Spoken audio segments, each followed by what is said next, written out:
Allahu Akbar! Allahu Akbar! Allahu Akbar!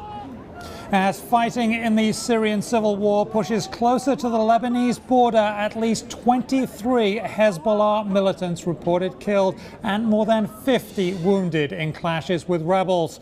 We'll have the latest in a live report from the region. Good afternoon and welcome to the News Hub. I'm Simon Constable. With more on the fighting and what it means in Syria, Wall Street Journal's Noor Malice joins us now from Beirut, Lebanon, which is relatively close to where the fighting is going on. Noor, give us the latest on what's happened. Today is the second full day of fighting in the latest government push to retake Qusayr, which is a Syrian town near the border with Lebanon and rebel hands.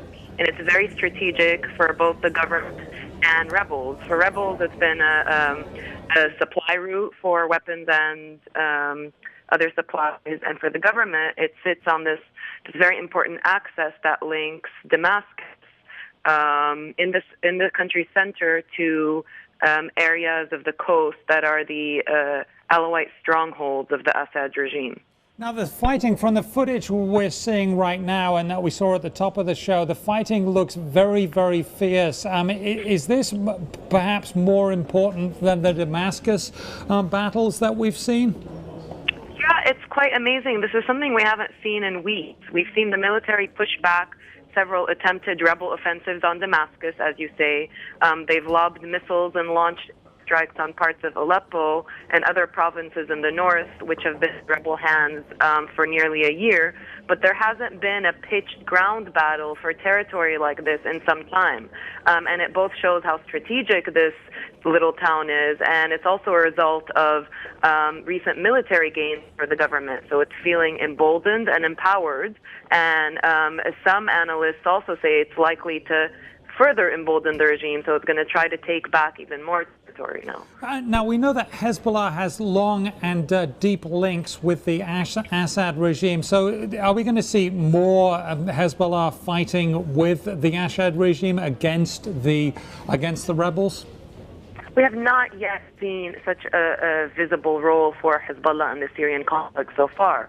And now it's become almost impossible to deny. We have hospitals in the country's east near the border and in the southern suburbs of Beirut, which are Hezbollah strongholds, basically shut down so that they can treat these streams of Hezbollah fighters coming out injured.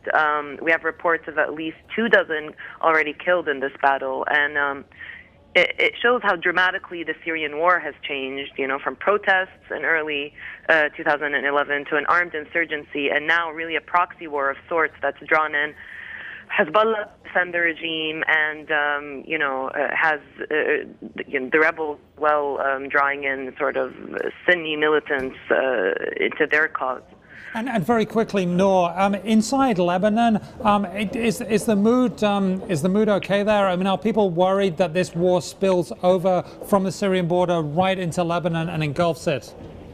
I think it's already spilled over in many ways. We've had cross-border shelling. We've had Sunni and Shiites fighting each other here in Lebanon because of the war. Things are definitely very tense here, and this kind of battle where, actually Lebanese are dying in the dozens is only going to make things worse. Okay, we'll have to leave it there. Thank you very much. Noor Malice coming to us from Beirut, Lebanon. We appreciate your time.